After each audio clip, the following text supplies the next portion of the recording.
கர்த்தருக்கு ஸ்தோத்திரம். இந்த நாளில் ஆண்டவர் பாதத்தில் ஆசிரியர்கள் அன்பரின் ஜெபக்குழு 21 நாள் உபவாச ஜெபம். இன்று 18ஆம் தேதிக்குரிய தலைப்பு நித்திய வழி. சங்கீதம் 139வது அதிகாரம் 24ஆம் வசனம். வேதனை உண்டாகும் வழி என்னிடத்தில் உண்டோ என்று பார்த்து நித்திய வழியில் என்னை நடத்தும் என்று வேத வசனம் அப்படியாக சொல்லப்படுகிறது. நம்மிடத்தில் நித்திய வழியில் நடத்த வேண்டும் என்றால் வேதனை உண்டாகிற வழி நீங்க வேண்டும். வேதனை உண்டாகுகிற வழி என்னென்னு நம்ம பார்க்கும் பொழுது நீதிமொழியில 6ஆம் அதிகாரம் 6-7 இந்த வசனத்தில் பார்க்கும் பொழுது 6 காரியங்களை வெறுக்கிறார். ஏனும் அருவருப்பானது, மேட்டிமையான கண்ணு, பொய் நாவு, குற்றமற்றவர்களுடைய ரத்தம் சிந்தும் கை, துராலோசனையுடைய பிணைக்கும் இருதயம், தீங்கு செய்வதற்கு விரைந்தோடும் காலை, அபத்தமான பேச்சு, பொய் சாட்சி, சகோதரருக்கு விரோதத்தை உண்டு பண்ணுதல், இது எல்லாம் வேதனை உண்டாகும் வழி.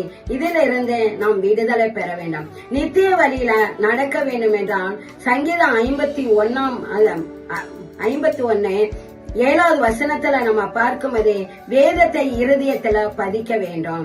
இருதயத்துல நம்ம வைக்க வேண்டும்.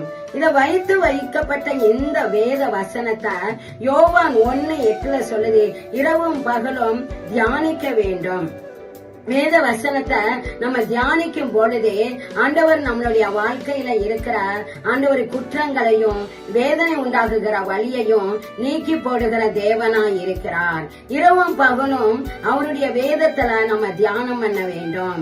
தாவீது ராஜா அவருடைய வேதத்துல தியானம் பண்ணி கொண்டிருந்தார். அதே போல பெரையா பட்டணத்தான் வேதத்தை தியானிக்கும் பொழுது காரியம் இப்படி இருக்கிறதா என்று சொல்லி அவர்கள் நற்குணசாலிகளாய் மாறினார்கள். அவர்களுடைய வழி பார்க்கும் பொழுது நீதியும் சத்தியமுமானது. அப்ப நம்மளுடைய வாழ்க்கையில தேவனுடைய வழி நீதியின் சத்தியமா இருக்கும் பொழுது தேவனுடைய பிள்ளைகளாகிய நாம் அவருடைய வழியில நடக்கும் பொழுது நீதியின் சத்தியத்திலையும் நாம் நடக்கக்கூடியவர்களாய் இருப்போம். நித்திய வழி ஜீவனுக்கு போகிற வழியாய் இருக்கிறது. அந்த வழி இடுக்கமும் ஆண்டவரின் நெருக்கமுமாய் இருக்கிறது. அந்த வழியில நாம் கடந்து செல்லக்கூடியவர்களாய் ஆயத்தப்படுவோம். ஜபம்.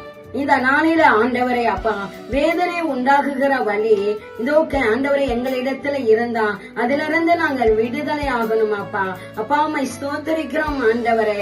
அப்பா அருவருப்பான காரியத்திலிருந்து நாங்கள் விடுதலை ஆகப்படணும் ஆண்டவரே. அப்ப நீங்க வெறுக்கிற காரியத்தில இருந்து விடுதலை ஆகணும் ஆண்டவரே.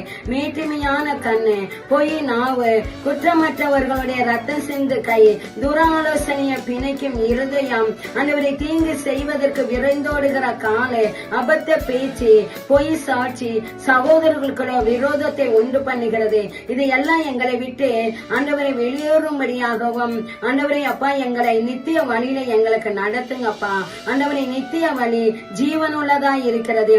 நித்திய வழி ஆண்டவரை அப்பா தகப்பனே உடைய ராஜ்யத்துல போகிற வழியாய் இருக்கிறது. அந்த வழியில நாங்கள் ஒவ்வொருத்தரும் கடந்து செல்வதற்கு எங்களை ஆயத்தப்படுத்தும். கர்த்தராகிய இயேசு கிறிஸ்துவின் நாமத்தினால் தூயாவின் துணையாடி ஜெபிக்கிறோம் பரலோக பிதாவே, ஆமென்.